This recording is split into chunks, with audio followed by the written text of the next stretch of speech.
তাহলে নামাজ কার জন্য? নবী কার জন্য কাঁদলেন? এত রক্ত, এত চোখের পানি কার জন্য ফেললেন? আমাদের কাছেই আমাদের নবী পছন্দ হয় না, আমাদের ধর্মই আমাদের কাছে ভাল লাগে না। আমাদের রসুলের সারা জিন্দিগি যেইটা যাইতে যাইতেও, যেদিন তিনি পৃথিবী থেকে চলে যায়, মালাকুল মউত আজরাইল যখন রূহ কবজ করে নবীর, তখনও যাইতে যাইতে তিনি বলতেছিলেন আসসালাত আসসালাত, উম্মত নামাজ। আমি চলে গেলাম উম্মত, যাওয়ার আগে শেষবারের মতো বলে গেলাম নামাজ। এতটা আবদার করে গেলেন, এতভাবে বলে গেলেন, এতভাবে কাঁদে গেলেন।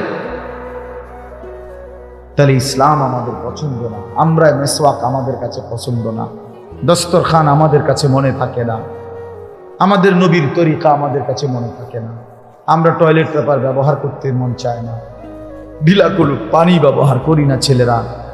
তো ভাইয়া, তোমার কাছে যদি ইসলাম পছন্দ না হয়, ইসলাম তাহলে পালন করবে কে? রাসূলুল্লাহ সাল্লাল্লাহু আলাইহি সাল্লামের 23 বছরের মেহনত তাহলে কার জন্য? এই কোরআন তাইলে কার জন্য? বাপ, কার জন্য? ইনসাফের সাথে বলো ভাইয়া। অনেক ছেলে তোমরা এখানে বসছো, এই যে এখন চেহারা দিকে তাকাইলে বুঝাই যায় এশার নামাজও পড়ো নাই, মাগরিবের নামাজও পড়ো নাই। আরে জানোয়ার, বেনামাজিরে দেখলে চিনা যায়। বেনামাজি তো মানুষের বাচ্চা না। আমার তো সাফ কথা, বেনামাজি কোনো মানুষের বাচ্চা না। বেনামাজি এটা জানোয়ার, বেনামাজি এটা হাইওয়ান। যার কপালে সেজদা নাই, এটা চতুষ্প জন্তু, এটা জানোয়ার ছাড়ার কিচ্ছু। পরে মানুষের থেকে আলাদা চিনা যায়। ওই যে মানুষ না, এটা বুঝাই যায়। ওই জীবন মানে জন্তু জানোয়ারের মতো শুধু ভোগ করা, এটাই চিনছে। কোরআনুল কারীমের মধ্যে আল্লাহ তাআলা বলছে, সেজদা দিলি না তো তুই আজ থেকে শয়তান। শয়তান রে কোন দিন থেকে শয়তান কইছে? যেদিন সেজদা দিল, নাকি এর আগে থেকে শয়তান হয়েছে? বুঝেন নাই কথাটা? যেদিন, আরে বাবা, সেদিন থেকে তারে বলে শয়তান। এর আগে কি তারে শয়তান কইতো? তো কি বুঝলেন? সে তো ফেরেশতাদের শিক্ষক ছিল, মুআল্লিমুল মালায়েকা ছিল, সে তো জিন ছিল। কোরআন শরীফে আছে কানা মিনাল জিন। আল্লাহ বলছে আজকের থেকে তুই শয়তান, আজকের থেকে তুই রাজিম, অভিশপ্ত। আউযু বিল্লাহি মিনাশ শাইতানির রাজিম। আজকের থেকে আল্লাহ কোরআনে আছে স্পষ্ট, ইবলিসকে বলছে ওয়া ইন্না আলাইকা লানাতা ইলা ইয়াউমিদ্দিন। বেঈমান, সেজদা দিলি না তো মনে রাখিস কিয়ামত দিবস পর্যন্ত তোর উপরে আমি আল্লাহর লানত, তোর উর্ফে খোদার গজব।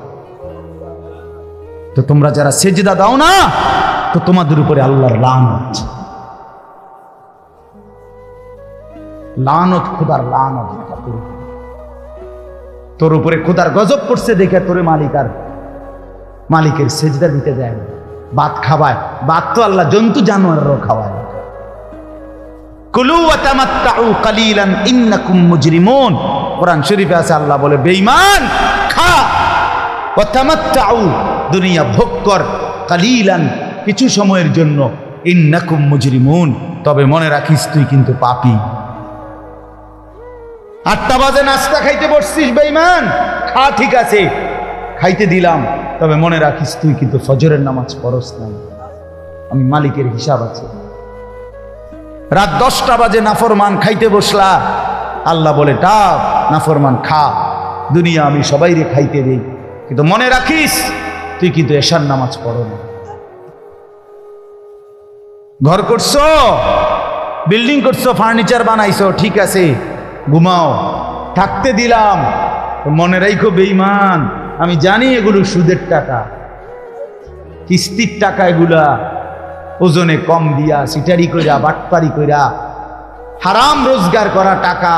খাও, ঠিক আছে খাও, তুমি অসুবিধা নাই। ওয়াদারনি ওয়াল মুকাদ্দিবিনা উলিন নি'মাতি ওয়া মাহিলহুম কালিলা। রব্বুল আলামিন বলে, পৃথিবীবাসী সমস্ত মিথ্যাবাদী নাফরমান বেঈমানকে কিছুটা সময়ের জন্য দুনিয়া ভোগ করবার সুযোগ দাও। ইন্না লাদাইনা আনকালাও ওয়া জাহিমা। আল্লাহ বলে, কিন্তু আমি রব্বুল আলামিন এই নাফরমান বেঈমানদের জন্য জাহান্নামের আগুনের শিকল আর জাহান্নামের আগুন রেডি করে রেখেছি। আইসো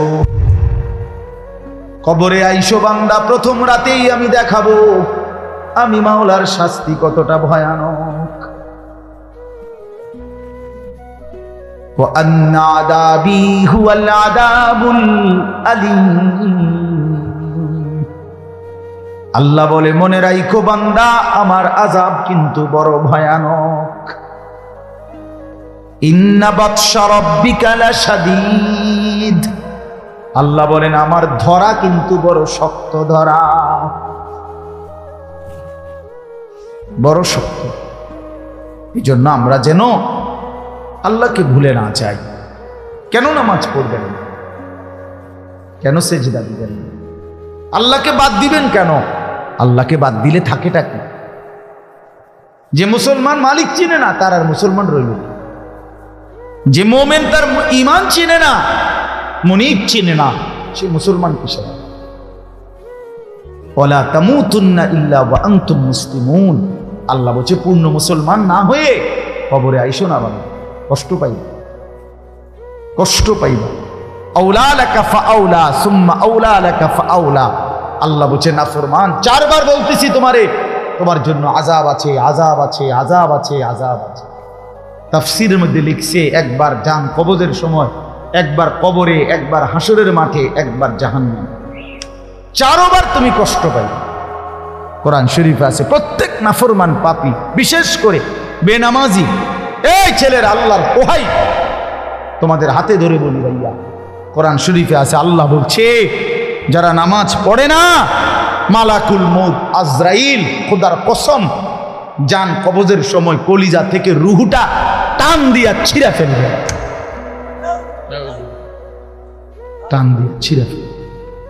কাল্লা ইযা বালাগাতিত তারাকি, কণ্ঠনালীর কাছে চলে আসবে, তখন রুহুটা কণ্ঠনালীর থেকে আর বের হতে চাইবে না, গলায় যেমন আটকাইয়া যায়, আটকাইয়া যাবে রুহু বেঈমানের, নাফরমানের।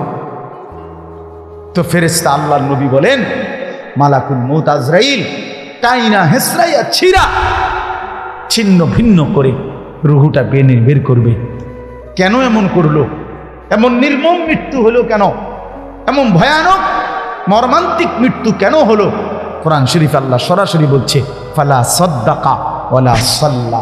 কারণ হলো, সে আমি আল্লাহকে বিশ্বাস করে নাই, ওয়ালা সাল্লা, এবং কি করে নাই, এবং কি করে নাই, সরাসরি আল্লাহ বলছে, তোর কলজা ছিড়ালাম, একদম টাইনা ছিঁড়া ফেলুন।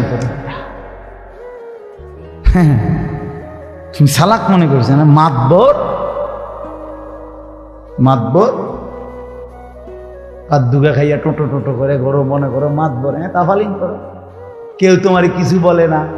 ছাগল তোমারে কেউ দেখতে পারে না, দেখে না কিছু বলে না। আমারে তো ছোটবেলার থেকেই আমার মা, আমার বাবা, আমার ভাই, আমার আত্মীয় স্বজন আমারে আগলাইয়া রাখছে, নজরে নজরে রাখছে। তোমারে কেউ দেখতে পারে না, তোমার উপরে যে খোদার গজব, এই জন্য তোমার মা ডাকে না, বাপে ডাকে না, গ্রামের কেউ ডাকে না।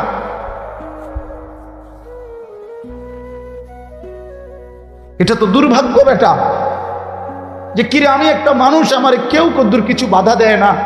আমি দিন রাত অশ্লীল ছবি দেখতেছি, নর্তকী দেখতেছি, জিনা ব্যভিচারের দৃশ্য দেখতেছি, এক ওয়াক্ত নামাজ পড়ে না, সেজদা দেয় না, চরিত্রের খবর নাই, চেহারার খবর নাই, চুলের সাথে, চেহারার সাথে, পোশাকের সাথে, কিচ্ছুর সাথে মুসলমানের কোনো নমুনা নাই। অথচ তারে কেউ বলে না, তারে ফিরাইবার চেষ্টা করে না। কারণটা কি? তার উপরে যে খোদার গজব পড়ছে। হ্যাঁ বেটা, তোর উপরে যে আল্লাহর লানত পড়ছে, এই জন্য মালিকের নজর থেকে যে সরে যায়, মাখলুকের নজর থেকেও সে সরে যায়। যারে মালিক পছন্দ করে না, তারে আল্লাহর বান্দারা পছন্দ করবে কেন?